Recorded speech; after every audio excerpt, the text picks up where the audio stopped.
Hello learners, welcome to my channel enlighten knowledge. आज हम study करने हैं मनी चैप्टर में फंक्शंस ऑफ मनी। बहुत आपका इम्पॉर्टेंट टॉपिक है ये। तो मनी के क्या क्या फंक्शंस होते हैं। अच्छा, ये नहीं कि मनी को हम लोग just as a medium of exchange ही यूज़ करते हैं। जो आपका ये मनी है उसके बहुत सारे फंक्शंस होते हैं, उसको डिटेल में डिस्कस करेंगे क्योंकि उनको 3 कैटेगरीज में आगे बांटा गया है। तो वीडियो शुरू करने से पहले आपको बता देती हूँ, आप मेरा टेलीग्राम चैनल ज्वाइन कर सकते हैं। वहाँ पर आपको हर एक वीडियो की PDF फाइल अवेलेबल हो जाएगी। साथ ही में फेसबुक पेज को भी लाइक कर दीजिएगा, लिंक आपको डिस्क्रिप्शन बॉक्स में मिल जाएगा।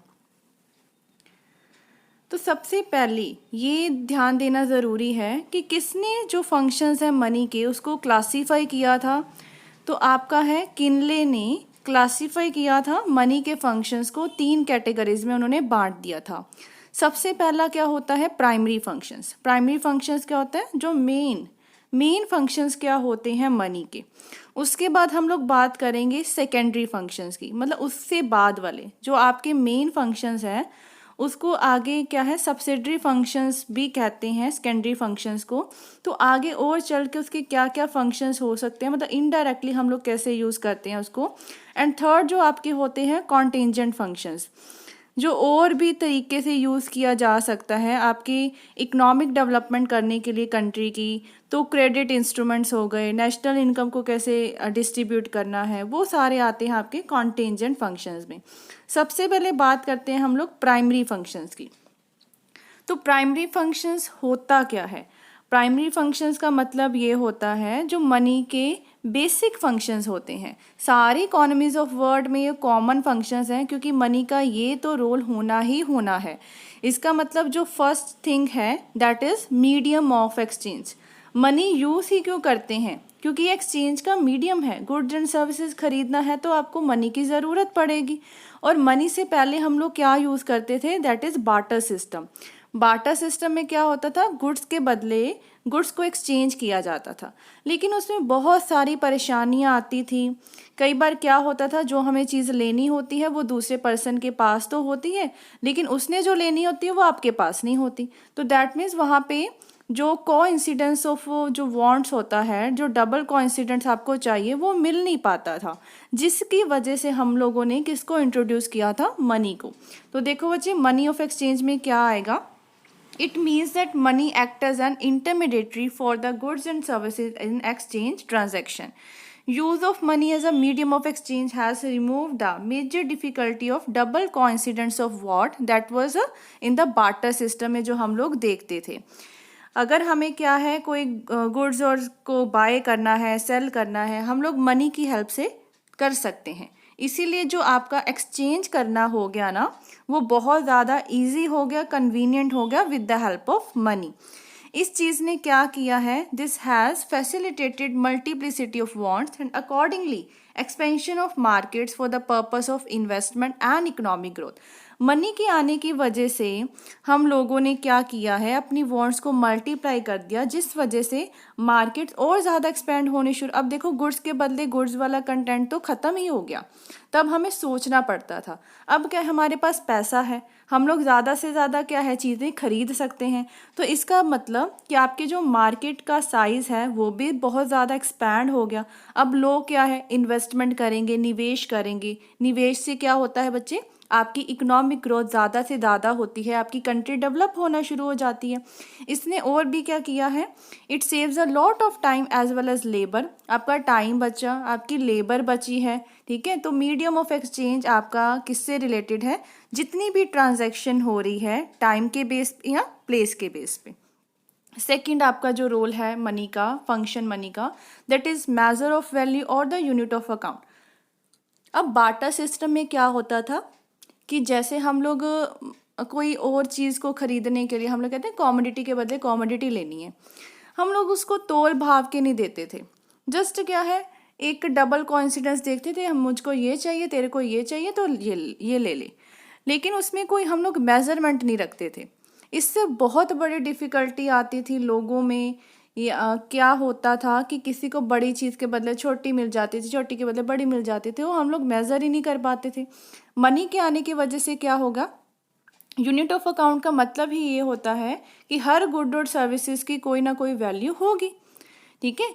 जैसे हम लोग कह सकते हैं ना, जो गुड्स का प्राइस है या सर्विसेज का प्राइस है, उसको हम लोग मेज़र किस में करते हैं, कोई मॉनेटरी यूनिट में।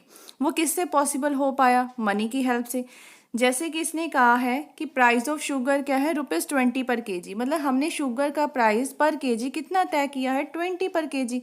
तो हमने इसको as a terms of money में इंक्लूड किया है, क्योंकि बाटा सिस्टम में कोई मेजरमेंट ही नहीं होती थी वैल्यू की, बहुत डिफ़िकल्टी आती थी आपको चीज़ों को मेज़र करने के लिए। मनी की हेल्प से क्या हो गया, वो बहुत ईजी हो गया। और ये थे आपके दो that are major primary functions of money. अब बात करते हैं सेकेंडरी या फिर सब्सिडरी फंक्शंस के बारे में।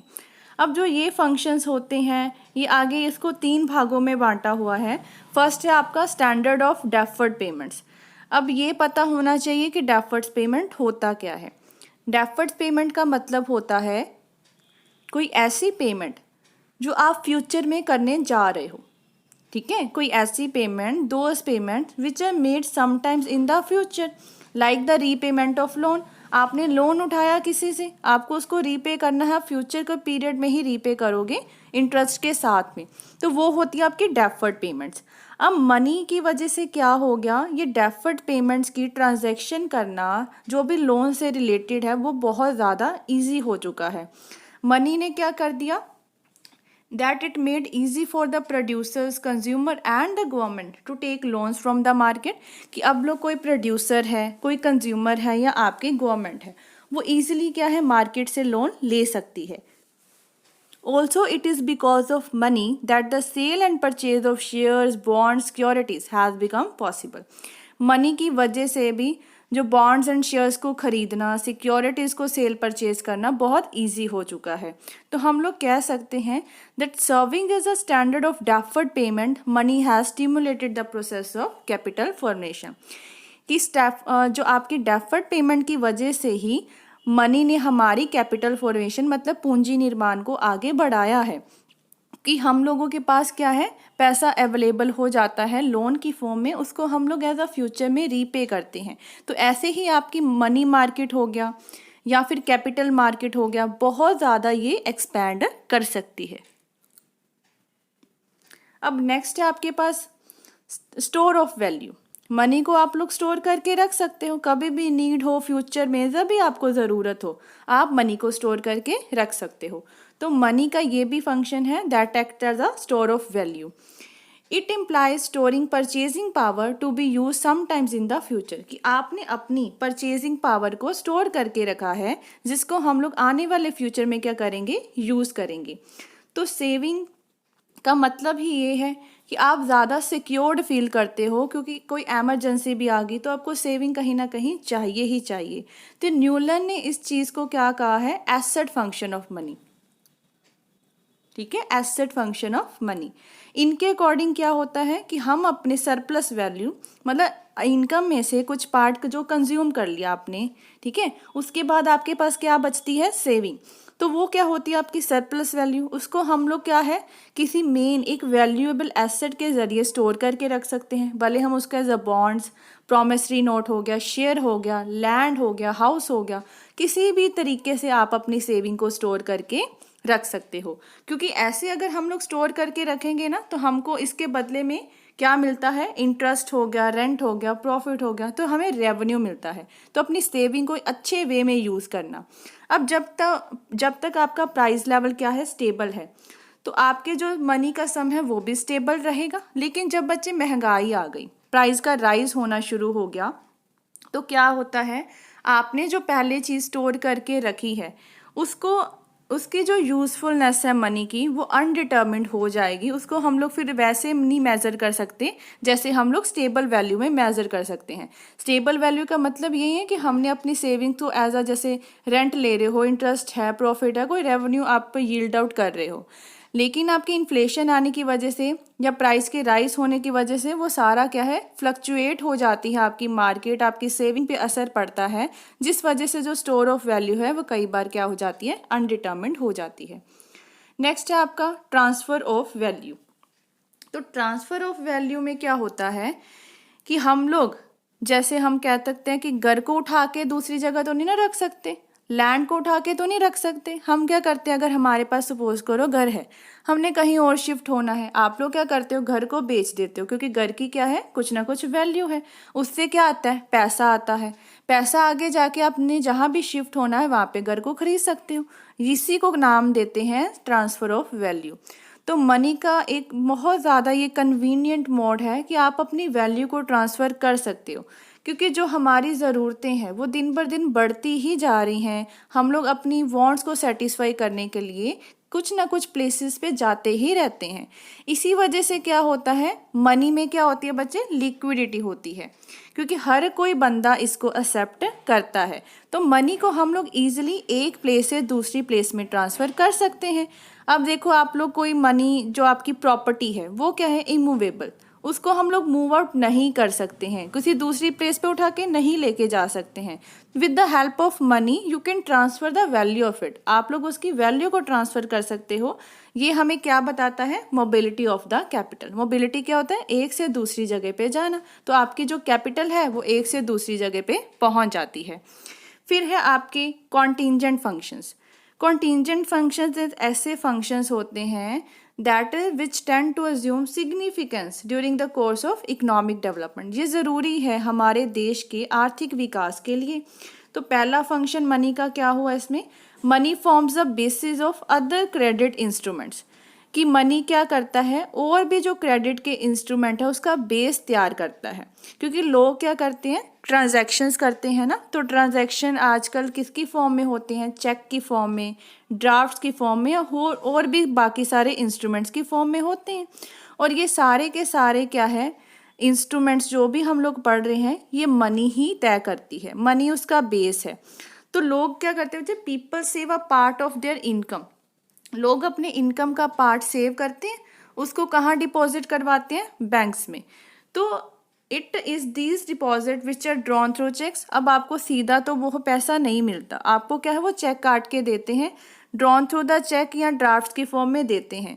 तो जो क्रेडिट इंस्ट्रूमेंट जैसे चेक हो गया, ड्राफ्ट हो गया, उन्होंने क्या किया है, मनी की सप्लाई को और ज़्यादा बढ़ाया है, जिस वजह से हम लोग क्या है, एक्सचेंज ईजिली कर सकते हैं।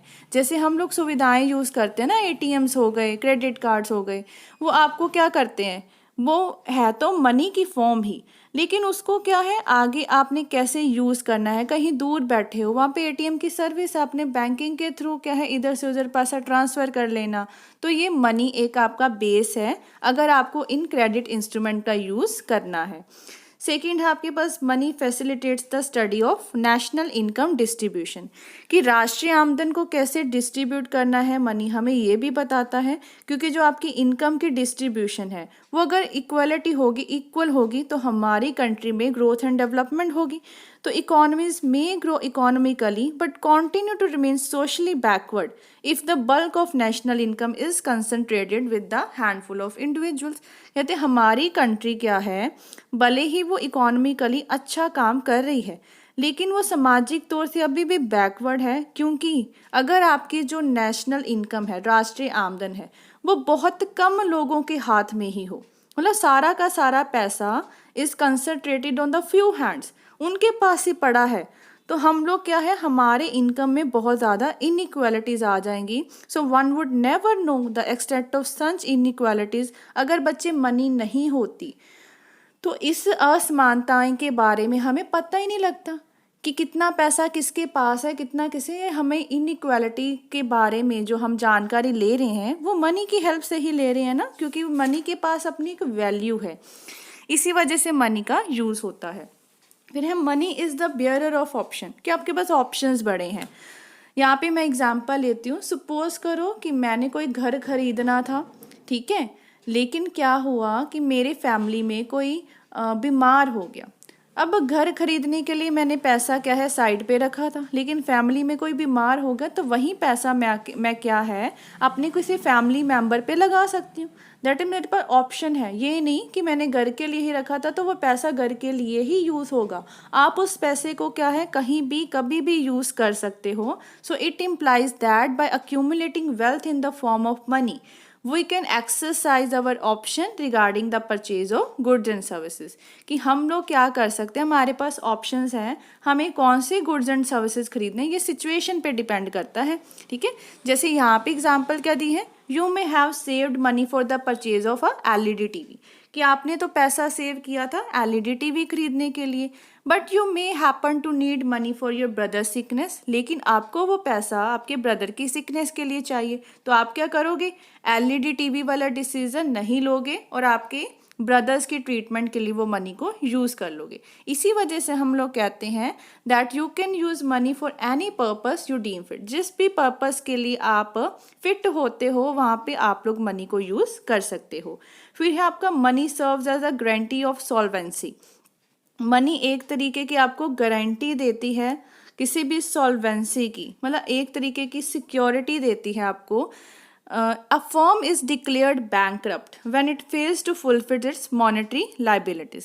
एक जो फर्म है वो बैंकरप्ट कब तो होती है, बैंकरप्ट का मतलब ये होता है कि फर्म ने बहुत सारा लोन ले रखा था किसी से, अब क्या है वो चुका नहीं पा रही है, तो दैट मीन्स उसने अपनी मॉनेटरी लाइबिलिटीज़ को फुलफिल करने में वो फेल हो चुकी है। भले ही उसके टोटल एसेट्स क्या हैं, ज़्यादा हो जाए उसकी लाइबिलिटी, उसके पास एसेट्स तो हैं, मतलब घर है, कोई हाउस है, कुछ भी है, एसेट्स हैं, लेकिन लोन इतना ज़्यादा ले रखा है, उसकी टोटल लाइबिलिटीज बहुत मतलब ज़्यादा हो चुकी है, तब भी हम लोग उसको बैंकरप्सी कहते हैं, भले उसके एसेट्स ज़्यादा है बच्चे उसकी टोटल लाइबिलिटी से। इसी चीज़ को रिटेन करने के लिए हर इंडिविजुअल फर्म, बैंक या फिर इंश्योरेंस कंपनी क्या करती है, कुछ ना कुछ पैसा कैश में रखती ही रखती है। अब हम जैसे कहते हैं ना कि बैंक वाले लोन देते, लोन कल को चुकाया नहीं गया तो बैंकों का नुकसान हो जाता है। इसी व्यू पॉइंट को देखते हुए कि बैंक क्या करते हैं, अपने पास कुछ ना कुछ रेडी कैश में रखते हैं ताकि कल को किसी और पर्सन्स पे इनका इम्पैक्ट ना पड़े। सो मॉनेटरी डिपॉजिट क्या है, हमें एक गारंटी देते हैं अगेंस्ट द इंसॉल्वेंसी। फिर है आपके पास money facilitates liquidity of capital, तो केन्स का ये व्यू पॉइंट था कि हमारे जो मनी है वो हर जगह पे एक्सेप्ट होती है, तो मतलब उसमें लिक्विडिटी होती है। One can refuse to accept capital, एक बंदा कैपिटल को रिफ्यूज कर सकता है लेने से, जैसे कैपिटल क्या हो गया, हाउस है, शॉप है, लैंड है, लेकिन मनी को वो कभी भी मना नहीं करेगा। क्यों? क्योंकि जो फिक्स्ड एसेट्स है, जैसे एक घर है, उसको पहले मनी की फॉर्म में कन्वर्ट करना पड़ता है, ठीक है, that people are induce to generate wealth in the form of such assets, तो उसको हम मनी में कन्वर्ट करेंगे, फिर आगे हम लोग उसको किसी भी तरीके से यूज़ कर सकते हैं। अब अगर हम ये चीज़ कर सकते हैं क्योंकि लिक्विडिटी है आपकी इन चीज़ों में, तो इससे कैपिटल फॉर्मेशन और ज़्यादा होती है। फिर है money facilitates the concept of equilibrium in economics, economics में इक्विलिब्रियम पॉइंट को गेन करना मनी की हेल्प से ही हो पा रहा है, क्योंकि माइक्रो इकोनॉमिक्स में हमने यही चीज़ पढ़ी थी, law of diminishing marginal utility, equi marginal utility किसकी वजह से हो पा रही है, मनी की वजह से। अगर कंज्यूमर पॉइंट ऑफ व्यू से देखें तो इक्विलिब्रियम का मतलब क्या होता है, मैक्सिमम सेटिस्फेक्शन गेन करना, जो भी वो खर्चा कर रहा है गुड्स एंड सर्विसेज पे। अब वो कैसे कर सकता है, he achieves it when a rupee worth of satisfaction is equal to across all goods and services he is intending to buy, मतलब 1 रुपया उसको पूरी की पूरी सेटिस्फेक्शन दे, मतलब जो भी वो गुड्स एंड सर्विसेज उससे खरीद पा रहा है उससे उसको मैक्सिमम सेटिस्फेक्शन मिल जाए। इसी वजह से मनी की वजह से हमें क्या मिला, कंज्यूमर इक्विलिब्रियम मिल गया। प्रोड्यूसर्स इक्विलिब्रियम कहाँ पे होता है, जब उसकी मार्जिनल कॉस्ट किसके बराबर हो जाए, मार्जिनल रेवेन्यू के बराबर हो जाए। अगर बच्चे मनी होती ही नहीं तो हम लोग इसको मेजर ही नहीं कर सकते थे, इक्विलिब्रियम पॉइंट आता ही ना। नेक्स्ट टॉपिक है आपका स्टैटिक एंड डायनामिक फंक्शंस भी होते हैं मनी के। अब स्टैटिक फंक्शंस क्या होते हैं, पुराने फंक्शंस, फिक्स्ड हो गए, टेक्निकल या जिसको हम लोग पैसिव फंक्शंस भी कहते हैं। ये फंक्शंस क्या करते हैं, इकोनॉमिक सिस्टम को रेगुलेट करने के लिए ज़रूरी है। ये फंक्शंस आपके डायनामिक चीज़ों को एक्सप्लेन नहीं करते हैं, ठीक है। ये बेसिकली क्या इंक्लूड करते हैं, इसमें हम लोग क्या इंक्लूड करते हैं, प्राइमरी एंड सेकेंडरी फंक्शंस, बस ये चीज़ ध्यान रखनी है। स्टैटिक फंक्शंस कौन से होते हैं जो हम पीछे पढ़ के हटे हैं, प्राइमरी एंड सेकेंडरी फंक्शंस, जैसे कि medium of exchange, measure of value, store of value, transfer of value, standard of deferred payments. लेकिन डायनामिक फंक्शंस कौन से होते हैं, ऐसे फंक्शंस जो आपके इकोनॉमी में डायनामिज्म लेके आते हैं, चेंजेस लेके आते हैं। By imparting dynamism, we mean to ensure stability of price level as well as improve the level of income and employment. Price level को तो स्टेबल करना ही करना है, लेकिन इनकम और एम्प्लॉयमेंट के लेवल को भी इम्प्रूव करना है. डायनामिक फंक्शंस कौन कौन से फंक्शंस इंक्लूड करते हैं? एक तो ये बढ़ाते हैं लिक्विडिटी ऑफ कैपिटल. बच्चे जो कॉन्टिंजेंट फंक्शंस पढ़े हैं मेनली वही होते हैं. अब देखो इसमें क्या क्या इंक्लूड किया जाता है. It creates the situation of inflation और deflation through change in price level. अगर आप लोग प्राइस लेवल को चेंज करते रहोगे, इन्फ्लेशन आ सकती है, डिफ्लेशन आ सकती है. अच्छे तरीके से रिसोर्सेज का कैसे यूज़ करना है. डेफिसिट फाइनेंसिंग कैसे करनी है, मतलब डेफिसिट फाइनेंसिंग क्योंकि क्या होता है, issuing of the new currency. Money helps करती है इंटरनेशनल ट्रेड करने के लिए. इंटरनेशनल ट्रेड में क्या यूज़ होते हैं, आपके SDRs यूज़ होते हैं, मतलब गोल्ड की फॉर्म में, एक पेपर की फॉर्म में हम लोग उसको मान के चलते हैं. तो ये बच्चे आपके मनी के डायनामिक फंक्शंस हैं. फिर एक लास्ट आपका इसमें है money as an instrument of change, a contradiction of the thought process. कि अब थॉट प्रोसेस में क्या क्या चेंज, मतलब क्लासिकल वाले क्या मानते थे मनी के बारे में, केन्जियन व्यू क्या था. Is money only a passive instrument facilitating exchange of goods and services or it is an active instrument. मतलब क्लासिकल व्यू आ गया ना कि क्या ये पैसिव था और दूसरा क्या है, क्या ये एक्टिव था. क्या मनी जनरेट करती है रिपल्स. रिपल्स क्या होते हैं बच्चे, जैसे हम लोग कई बार क्या होता है पानी में पत्थर फेंकते हैं ना, उसमें एक तरीके के रिपल्स बनते हैं. तो रिपल्स क्या है, नेगेटिव सेंस में बन सकते हैं, पॉजिटिव सेंस में भी बन सकते हैं. तो इसमें क्या है कि ऑफ कोर्स मनी क्या है, ग्रोथ को जनरेट करती है. और ये कौन से रिपल्स बनाती है, पॉजिटिव रिपल्स, जिससे इन्वेस्टमेंट होती है, प्रोडक्शन होती है इकोनॉमी में. And it becomes negative. Negative ये कब हो जाते हैं, it works of obstruction if it works to subside or truncate the level of investment. लेकिन क्या होता है, ये इन्वेस्टमेंट के लेवल को ट्रंकेट क्या शॉर्टन कर दें. एब्स्ट्रैक्शन क्या होता है, स्टॉप कर दें, प्रोडक्शन आपकी बंद हो जाए इकोनॉमी में. तो दोनों इफेक्ट देखने को मिलते हैं. अब हम इसके दो व्यू पॉइंट्स पढ़ते हैं. क्लासिकल पढ़ लेते हैं. क्लासिकल्स ने मनी के रोल को इकोनॉमिक एक्टिविटीज़ में ज़्यादा महत्वता नहीं दी. उनके अकॉर्डिंग क्या था, मनी का सिर्फ एक फंक्शन होता है, that is medium of exchange. Other than this, money is of no significance. Money is merely a well, एक कॉमोडिटी ही है, इसका और कोई सिग्निफिकेंस नहीं है. ना ये प्रोडक्शन, कंजप्शन और इन्वेस्टमेंट को इम्पैक्ट करती है आपकी इकोनॉमी में. With regards to determination of real output, जब हमें रियल आउटपुट को ढूंढना है, वो कहते हैं वहाँ भी मनी का यूज़ नहीं होता है. ये सिर्फ क्या है, रियल फैक्टर से डिटर्मिन किया जा सकता है, जैसे कंजप्शन, प्रोडक्शन, इन्वेस्टमेंट. तो प्राइस लेवल कौन डिटर्मिन करता है, मॉनेटरी फोर्सेस के द्वारा डिटर्मिन होता है. Increase in quantity of money rise the price level proportionately and vice versa. कि अगर मनी की क्वांटिटी बढ़ती है, प्रोपोर्शनेट इंक्रीज आएगा किस में, आपके प्राइस लेवल का. तो इन्होंने माना है कि मनी का न्यूट्रल इफेक्ट होता है रियल आउटपुट पे. मतलब न्यूट्रल मतलब कोई आपको चेंजेस ज़्यादा देखने को नहीं मिलेंगे. तो अगर इन्होंने रियल एंड मॉनेटरी सेक्टर को अलग से स्टडी किया है, तो क्लासिकल के इकोनॉमिस्ट के व्यू पॉइंट में उसको हम लोग क्या कहते हैं, क्लासिकल डिकोटॉमी. सेकंड है केन्जियन का व्यू. केन्जियन क्या कहता कि मनी का रोल क्या है, एक्टिव है. उसने ये नहीं माना कि इनएक्टिव पैरामीटर है.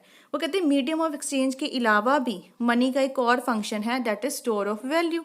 इस तरीके से क्या हो सकता है, that there are changes in supply of and demand for money and consequent changes in the rate of interest.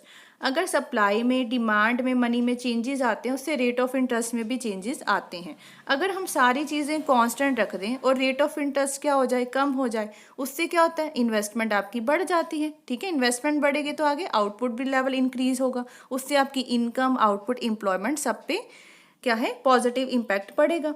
अब नेक्स्ट क्या आता है, मॉनेटेरियस्ट इकोनॉमिस्ट. जैसे प्रोफेसर फ्रीडमैन ने बताया कि मनी के और भी ज़्यादा रोल होते हैं.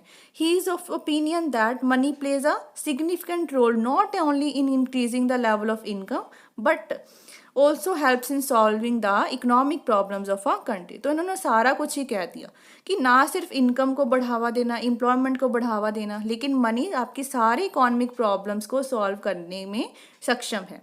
तो सिग्निफिकेंस जो भी है मॉनेटरी पॉलिसी का, वो हम लोग क्या है, किस तरीके से देखते हैं. देखो फर्स्ट क्या बताया गया है, सप्लाई ऑफ मनी एक इम्पॉर्टेंट डिटर्मिनेंट है नेशनल इनकम का. ट्रेड साइकिल्स में स्टेबिलिटी आना, जिससे हम लोग क्या कर सकते हैं, जो आपकी मनी का लेवल है उसको कहीं ना कहीं एक्सेप्ट कर सकते हैं ओके जो हम लोग ट्रू मानते हैं। इसी वजह से जो मॉडर्न इकोनॉमिस्ट हैं उन्होंने मनी को क्या माना, एक्टिव डायनामिक एजेंट। तो उनका व्यू पॉइंट इनसे भी थोड़ा डिफरेंट था, अलग था। इन्होंने मनी को बहुत ज़्यादा इंपॉर्टेंस दी है। नेक्स्ट टॉपिक करेंगे रोल और importance of money next video में। अगर वीडियो हेल्पफुल लगी हो चैनल को ज़रूर सब्सक्राइब कीजिए, like share and comment and press the bell icon, ताकि हर वीडियो की नोटिफिकेशन आपको टाइम टू टाइम मिलती रहे। Thank you.